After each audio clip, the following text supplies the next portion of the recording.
오늘 또 동영상으로 함께 하시는 분들에게도 하나님의 크신 은혜가 있기를 주님의 이름으로 축원을 드립니다. 언제나 말하는 것처럼 우리 예수 믿는 사람들은 월요병 없습니다. 하나님께 예배해 놓으신 좋은 것 취하려고 달려들어서 살아가는 것이 우리 그리스도인들이지요. 오늘 사도행전 강의 44번째 시간입니다. 오늘 말씀의 제목은 아무도 없는 광야로 나아가 하나님과 독대하는 사람들. 아무도 없는 광야로 나아가 하나님과만 독대하는 것을 즐거워하는 성도들. 이런 제목으로 말씀 전하도록 하겠습니다. 지난 시간에 다메섹에서 변화된 사울이 그 즉시로 예수를 하나님의 아들이고 또 그리스도라고 전하기 시작했다고 말씀을 드렸습니다. 당연히 다메섹 지역에 있는 유대인들이 매우 당황했을 것입니다. 그러고 나서 어떤 일이 벌어지느냐? 23절 여러 날이 지남에 유대인들이 사울 죽이기를 공모하더니 예수 믿는 사람들을 잡여 죽이기 위해서 다메섹에 파견된 사울이 그 노중에서 부활하신 주님 만나 회심을 하게 되어지고 주의 제자 아나니아를 통해서 눈이 띄어진 그런 체험을 한 이후에 그가 다메섹 구석구석을 다니면서 예수 그리스도가 하나님의 아들이 맞다고, 그분이 우리가 기다리던 메시아 그리스도가 맞다고 복음을 전하니까 당황한 유대인들이 사울을 죽이려고 공모를 한 거지요. 매우 위험한 상황입니다. 그런데 감사하게도 그들의 공모가 사울에게 알려집니다. 24절 25절 그 계교가 사울에게 알려지니라. 그 유대인들이 사울을 죽이려고 밤낮으로 성문까지 지키거늘 그의 제자들이 밤에 성문을 지키니까 사울을 광주리에 담아서 성벽에 달아 내리니라. 자신을 죽이려는 악한 계획가 사울에게 알렸다는 것이 참 감사하지 않습니까? 유대인들이 나를 지금 죽이려고 계략을 다 세우고 나를 잡으려고 성문에 온전히 단맛을 기다리고 있는데 하나님의 은혜를 베풀어 주셔서 그 계획을 미리 알게 되었고 그래서 다메섹을 무사하게 탈출할 수 있었던 건 너무너무 감사한 일입니다. 그런데 사울이 다메섹을 탈출해서 어디로 가지요? 26절 사울이 예루살렘에 가서 제자들을 사귀고자 하나 다 두려워하여 그가 제자됨을 믿지 아니하니.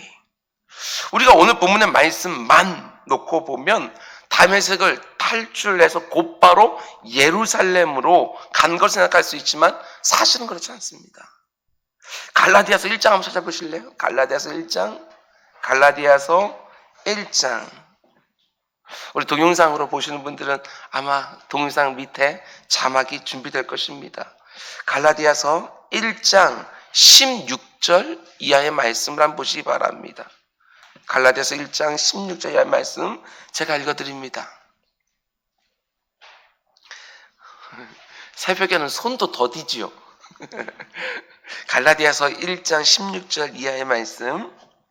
그의 아들을 이방에 전하기 위하여 그를 내 속에 나타내시기를 기뻐하셨을 때에, 이게 다메섹 도상에서 경험 얘기하는 거예요. 내가 또 혈육과 의논하지 않고 또 나보다 먼저 사도된 자들을 만나려고 예루살렘으로 가지 아니하고 어디로 갔다가 아라비아로 갔다가 다메섹으로 돌아갔노라. 그 후 3년 만에 내가 게바를 방문하려고 예루살렘에 올라가서 그와 함께 15일을 머무는 동안 주 형제 야고보 외에 다른 사도들을 보지 못하였노라. 그러니까 사도 바울의 행적에 대해서 이렇게 말합니다. 다메섹에서 탈출한 다음에 아라비아로 가서 3년 정도 머물다가 다시 다메섹으로 돌아왔다가 그 다음에야 예루살렘에 갔다. 제가 여러분 요약지에 지도를 하나 넣어 놓았는데요. 그 지도를 보면 하단, 오른쪽 하단을 보게 되어지면 예루살렘, 다메섹, 아라비아 이렇게 되어 있는 것 볼 수 있을 것입니다. 예루살렘에서 대지장을 찾아가서 그리스도인을 잡아 죽일 권한이 담겨 있는 그 공문을 받아가지고 다메섹으로 출발하지 않습니까? 근데 다메섹으로 거의 도착했을 때 부활하신 예수 그리스도를 빛 가운데 만나게 되지요. 눈이 멀고 사람들의 손에 이끌려서 다메섹으로 들어갔다가 거기서 주의 제자 아나니아를 만나 눈이 띄어지잖아요. 그리고 나서 복음을 증거하기 시작을 해요. 그런데 유대인들이 자기를 죽이려고 공모하니까 밤에 광주를 타고 도망가서 어디로? 그 밑에 보면 아라비아로, 광야로 갑니다. 그리고 아라비아에 있다가 3년을 머물러요. 그리고 나서 다메섹으로 다시 돌아가요. 그리고 다메섹에 있다가 예루살렘으로 드디어 다시 돌아오게 되어지지요. 설교를 준비하면서 이 부분을 좀 묵상을 했습니다. 이 부분이 뭐가 그렇게 중요해서 성경이 기록하고 있을까? 아니, 사울은 왜 광야로 갔을까? 사실 다메섹에서 탈출한 다음에 곧바로 예루살렘으로 가는 것이 훨씬 더 자연스럽습니다. 사울이 어디서 왔다고요? 예루살렘에서 온 거예요. 혈육과 지인들도 예루살렘에 있을 것입니다. 그래서 예루살렘으로 돌아가는 것이 더 자연스러울 것 같은데 곧바로 그리로 가지 않습니다. 뿐만 아니라 예루살렘에는 교회의 지도자들이 다 있습니다. 베드로, 야고보, 요한, 안드레, 교회 지도자들이 예루살렘에 다 있어요. 그럼 빨리 예루살렘에 돌아와서 교회 지도자들을 만나야죠. 왜 그렇습니까? 사울은 아주 극렬한 핍박자였잖아요. 사울에 대한 적개심과 두려움이 있기 때문에 빨리 예루살렘 돌아가서 내가 예수 그리스도를 만났다고 자신의 간증들을 다 얘기해야죠. 내가 변했다고, 걱정하지 말라고 자초지종을 다 말해야 되지 않겠습니까? 그래야 그 예루살렘에 있는 사도들의 인정을 받아서 사도로서 사역이 가능해지잖아요. 이 사실을 사울이 모를 리가 없습니다. 그런데 그는 예루살렘으로 곧바로 가지 않고요. 예루살렘에는 3년 뒤에 가고 다메섹에서 탈출한 다음에 곧바로 아라비아로 가서 거기 3년을 머물러요. 왜 예루살렘으로 안 가고 아라비아로 갔을까? 사울이 아라비아로 내려갔는데 그곳은 아무것도 없는 곳입니다. 성경 표현대로 광야입니다. 광야.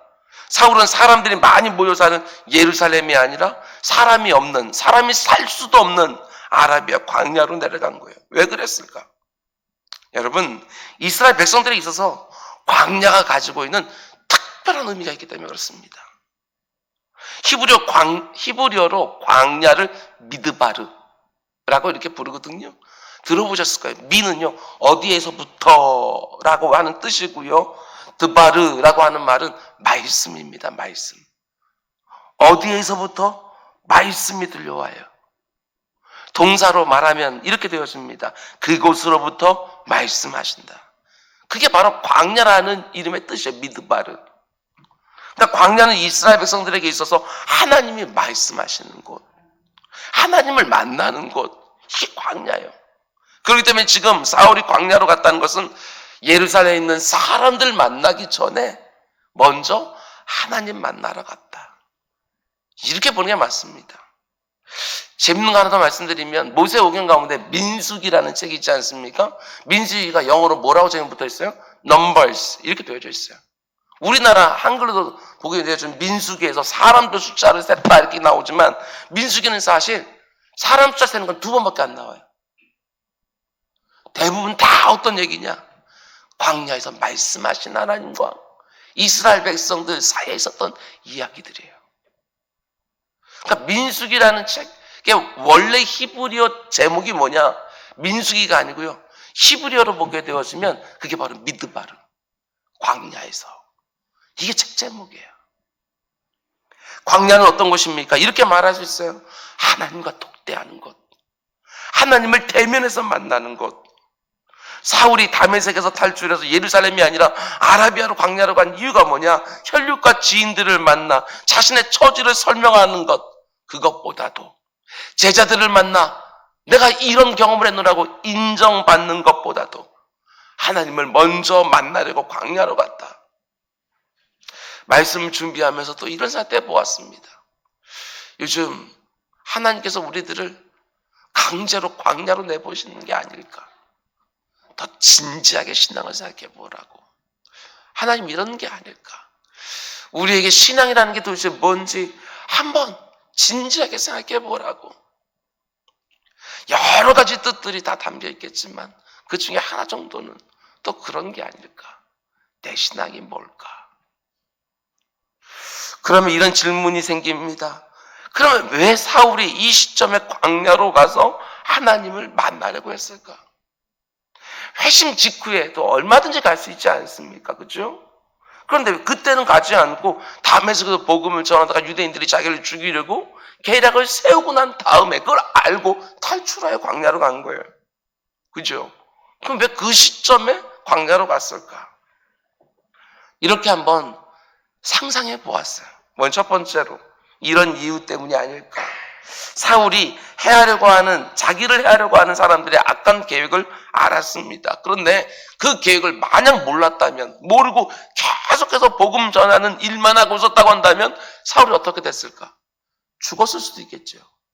잘 들으셔야 됩니다. 나와 관련된 악한 계획이 있어요. 근데 그것을 모르고 그냥 내가 하던 일만 계속 깨고 있었다면 난 죽을 수도 있거든요. 나와 관련된 어떤 계획을 미리 안다는 것은 너무너무 중요한 거예요. 여러분, 저는 어쩌면 이 순간에 사울에게 다음과 같은 깨달음이 있었을지도 모르겠다고 생각을 했습니다. 나와 관련된 인간의 계획을 미리 아는 것이 이렇게 중요하구나. 그렇다면 내가 하나님의 일을 하는데 하나님의 계획을 아는 것은 더 중요하지 않을까. 내가 분명히 예수 믿는 사람들을 핍박하려고 참멸하려고 다면서 가는데 부하신 주님 나를 찾아와서 눈이 멀게 하고 이방인들을 위해서 택한 나의 그릇이다라고 말씀해 주시고 눈을 다시 띄워주고 복음을 전개하고 그냥 막 하다가 이런 일들을 통해서 하나님이 나를 위해서 무슨 계획을 갖고 계실까 하고 하나님과 독대하고 싶은 욕구를 느끼지 않았을까. 나와 관련된 인간의 계획을 모르고 있다가 그것을 알게 되고 그 계획에 대처한 이후에 사울에게 이런 깨달음이 임한 것 같아요. 자신을 향한 하나님의 계획은 도대체 뭘까? 내가 지금 하나님의 일을 하고 있지만 하나님의 계획도 알지도 못하고 일만 열심히 하는 것은 문제가 되겠구나. 그래서 자신을 향한 하나님의 계획을 알고 싶어서 하나님 말씀하시는 곳으로 그들에게 알려진 광야로 가지 않았을까? 내 인생을 향한 하나님의 계획을 아는 것은 그 무엇보다 중요합니다. 그런데 우리가 하나님의 계획을 어디서 알 수 있느냐? 광야에서만. 광야는 어떤 것입니까? 모든 것을 다 떠나서 하나님과 독대할 수 있는 곳. 그것이 광야예요. 오직 하나님과 나만 있는 자리. 신약 성경을 보게 되어지면 이게 이렇게 표현되어집니다. 광야가 아니라 골방. 하나님과 나만 교제할 수 있는 골방. 그 기도하는 골방이 없이 나를 향한 하나님의 계획을 안다? 어림없습니다. 하나님의 말씀을 꼭 듣고 그 말씀, 이 말씀들은 제가 말씀드린 것처럼 큰 방향을 가르쳐 주는 것이고 기도를 통해서 그 방향 가운데 구체적으로 나에게 어떻게 적용되어지는지 개인적으로 말씀하시는 그 하나님을 독대하는 골방이 없이 내 인생을 향한 하나님의 계획을 안다? 어림이 없지요. 어림이 없습니다. 하나님의 종 모세도 광야에서 주의 음성을 들었습니다. 하나님의 마음에 아파한 사람 다윗도 광야에서 하나님의 마음을 알았습니다. 불의 선지자 엘리야도 광야로 나갔고 주의 길을 예배했던 세례 요한도 빈들에 있었습니다. 무엇보다도 우리 주님도 공생의 사역 시작하기 전에 광야로 나가 거기서 40일을 금식하셨습니다. 이게 우연이겠습니까? 아니요. 우리 인생의 저마다 다 광야, 골방 반드시 필요한 거예요. 아주 중대한 일을 넣고 광야로 나아가는 거? 아니 믿지 않는 사람이 산티아고 길을 걸어 다니는 거? 아니 그게 아니라 우리 믿음의 사람들은 날마다 단지 교회 예배당이 아니라 시간을 구별되어진 골방. 이 골방들이 잠시라도 있어야지요. 직장 생활을 시작할 때라도 잠시라도 눈 감으면 그 책상 데스크 앞에 거기가 골방. 다른 사람들 만나기 전에 중요한 계약하기 전에 잠시라도 눈 감고 거기가 골방. 골방이 반드시 필요한 거예요. 왜 우리가 하나님께 완전히 쓰임받지 못합니까? 다른 거 아닙니다. 아라비아 광야로 가지 않고 항상 예루살렘을 가기를 원하시는 거예요. 사람 많은 곳, 혈육들이 있는 곳, 지인들이 있는 곳, 쉽게 도움이 될 거라고 생각하는 그곳 예루살렘으로 너무나도 자주 가요. 그런데 광야로 잘 가지 않아요. 가족들과 의논하고 인맥을 쌓고 이게 중요하지 않다는 얘기가 아니라 그건 역시 너무너무 중요하지만 더 중요한 것은 하나님과 독대하는 시간. 그분의 계획을 아는 거. 오늘 하루도요, 누구도 살아보지 않는 날이잖아요. 어느 누구도 한밤도 알지 못하잖아요. 그런데 하나님은 내 전후좌우를 다 보시는 분이시니까 이렇게 하루에 첫 시작을 예배당에서 아니면 직장을 출근하면서 그 운전대 붙잡고 하나님 오늘도 동행해 주십시오. 저에게 깨닫게 해 주십시오. 제가 오늘 무엇을 하길 원하십니까? 물으면서 시작하는 거. 요즘같이 힘들고 어려운 때 얼마나 생각이 많습니까? 생각이 많을 때일수록 더욱 말씀의 자리, 기도의 자리, 광야로 나아가 날라 하나님의 계획을 곰곰이 묻고 들으면서 좀 단순하고 좀 간결하게 살아간 우리 모두가 될 수 있기를 주님의 이름으로 축원드립니다. 그럼 이제 마지막 세 번째로 사울이 예루살렘으로 가지 않고 아라비아로 간 결과가 여러분 궁금하지 않습니까? 사람들 만나지 않고 하나님 먼저 만나러 간 사울의 선택이 어떤 결과를 낳느냐, 전 이게 참 은혜가 되었습니다. 먼저 첫 번째로 다음 본문에서 나눌 내용이지만 잠깐 말씀드립니다. 26절부터 28절까지 우리 함께 읽을까요? 26절부터 28절 시작. 사울이 예루살렘에 가서 제자들을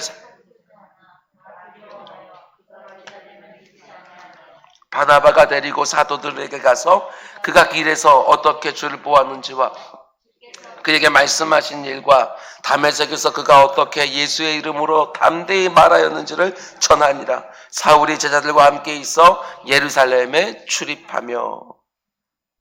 여러분, 사울이 아라비아 광 3년 있다가 예루살렘에 이제 가서 제자들을 만나려고 하는데 그때도 아직까지도 제자들이 만나주질 않습니다. 받아주질 않아요. 근데 그때 돕는 손길이 등장하는데 그가 바로 바나바예요. 바나바. 참 귀합니다.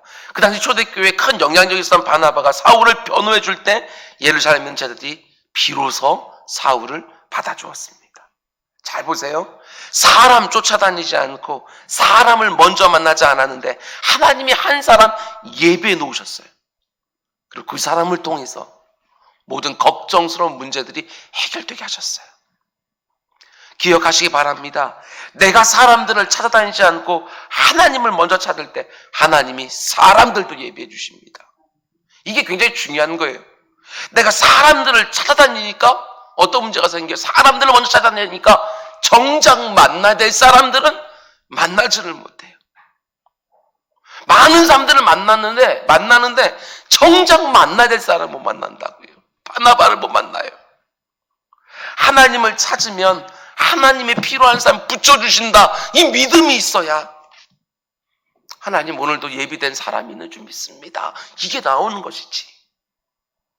하루의 첫 시작을 늘 하나님부터 찾는 여러분에게도 오늘 하루에 내가 꼭 만날 때는 사람들, 하나님이 나를 위해 예비해 놓으신 바나바들 꼭 만날 은혜가 있기를 주님의 이름으로 축원을 드립니다. 그럼 두 번째로 사울이 사람을 먼저 찾지 않고 하나님을 먼저 찾았더니 어떤 결과가 주어집니까? 사울이 늘 당당합니다. 당당해요. 사람들이 끌려다니지 않아요. 갈라디아서 2장을 보면 제가 읽어드릴게요. 베드로에게 역사하사 그를 할례의 사도로 삼으신 이가 또한 내게 역사하사 나를 이방인의 사도로 삼으시고, 다른 제자들을 할례자의 사도로 불렀다고 이야기하고 자기는 이방인의 사도로 삼으셨느니라. 그리고 기둥같이 여기는 야고보와 게바와 요한도 내게 주신 은혜를 알므로 나와 바나바에게 친교의 악수를 했다. 우리는 그리고 이방인들에게로 그들은 할례자에게 가게 하고, 대등해요. 그들은 할례자를 위한 사도들, 우리는 이방인을 위한 사도들, 그리고 대등하게 친교의 악수를 나눠요. 뿐만 아니라 여러분 잘 아시는 것처럼 게바가 잘못했을 때 바울이요 책망해요. 누구를? 12제자의 수제자 베드로를 사울이 책망을 해요. 베드로가 한 번은 다른 이방인들하고 밥을 먹고 있다가 예루살렘에서 유대인들이 내려오니까 안 본 것처럼 딱 시침을 떼는 거예요. 사도 바울이 그걸 본 거예요. 어떻게? 이방인들 다 우리 믿음의 그 가족들인데 이방인들과 밥 먹는 거 유대인들 보면 성가실까봐 안 먹은 채 할 수 있느냐? 사도 바울이 책망을 해요. 어떻게 책망할 수 있어요? 당당해요. 만일 사도 바울이 회심한 직후에 그 사도들 찾아가서 자 이런 적이 있어 저를 받아주십시오. 저를 받아주십시오. 진짜입니다. 하고 사도 베드로가 그래 인정해 줄게 하고 사도들의 인정을 받아서 사도 직무를 감당했다고 한다면 사도 바울에게 당당할 수 없어요. 늘 사도들 눈치 볼 수밖에 없어요. 그런데 하나님께로 쭉 먼저 들어가서 하나님의 깊은 교제를 나누고 그 가운데 오니까 그 가운데 당당해요. 그럼 나중에 뭐라고 얘기하느냐? 그리스도로 말미암아 사도된 나 바울은 이게 되었습니다. 사도들이 인정해 주셔서 내가 사도가 된 게 아니고 하나님이 나를 인정해 줬어요. 그래서 그 사명 가지고 혀가서 하죠. 그렇습니다. 사람 찾아다니면 사람을 당당하지 못합니다. 그들에게 내 모든 것들이 달려있다고 생각하게 되었으면 당당하지 못합니다. 신앙 흔들립니다. 하나님 언제나 만나고 하나님께 자격을 얻고 하나님께 공급받고 이 믿음이 있어야 당당하게 하나님 맡겨진 일들을 감당할 수 있는 것이지요. 오늘 말씀 너무너무 중요합니다. 여러분 예루살렘으로 가는 것만 여러분 중요하게 생각하지 마시기 바랍니다. 광야로 내려가는 것이 얼마나 내 인생에 필요한 것인가 여러분 아셔야 됩니다. 하나님과 독대하는 시간이 얼마나 중요한지 아셔야 합니다. 오늘도 직장에 출근하는 분들, 우리 교회는 젊은 분들이 많으니까 한 1시간씩 운전하는 분들은 다 반사합니다. 운전대 딱 잡은 그 순간부터 하나님과 독대하시는 시간입니다. 오늘 이 새벽에도 하나님을 바라보는 내 육신의 눈은 질끈 감고 하나님을 바라보는 내 영혼의 눈은 부릅떠서 기도의 자리, 영적 광야로 나아갈 때 복잡한 내 마음에 평안도 주시고 두려운 내 마음 가운데 속에 확신도 주시고 그 평안과 확신 가운데 내 인생을 향한 하나님의 계획이 점점 더 눈에 확연하게 이루어지는 것을 보는 내가 있기를 주님의 이름으로 축원을 드립니다. 기도하겠습니다. 사랑해 주님, 요즘같이 마음을 철렁철렁하게 하는 소식들이 계속해서 오는 이 가운데 다른 사람들을 어떻게 돕고 싶지만 어떻게 도와야 될지도 잘 모르고 사회적 거리를 두고 있어서 다 뿔뿔 흩어져 있는 것 같은 이때에 아버지 하나님 각 사람들이 다 하나님과 만나는 시간들을 가질 수 있도록 인도해 주십시오. 아버지 각 사람들이 광야로 나아가고 골방으로 들어가서 아버지 하나님 그 가운데 속에 하나님께서 주시는 평안도 누리고 힘도 누리고 위로도 누리고 그 힘 가지고 내 곁에 있는 사람들 비록 육신으로는 떨어져 있지만 그 골방과 광야와 광야가 서로 연결되어지면서 그 가운데 속에 아버지 하나님 기도 응답의 역사가 모두에게 돌아갈 수 있도록 인도하여 주시옵소서. 이 나라 이 민족만이 아니라 온 세계를 놓고 아버지 힘들어하는 모든 것들 뉴스를 보면서 가슴 철렁했던 것들이 그냥 철렁한 것으로만 남지 않게 하시고 이 시간 기도의 제목이 되게 하여 주옵소서. 이 모든 말씀 예수님의 이름으로 기도드렸습니다. 아멘. 너희들께 기도하라.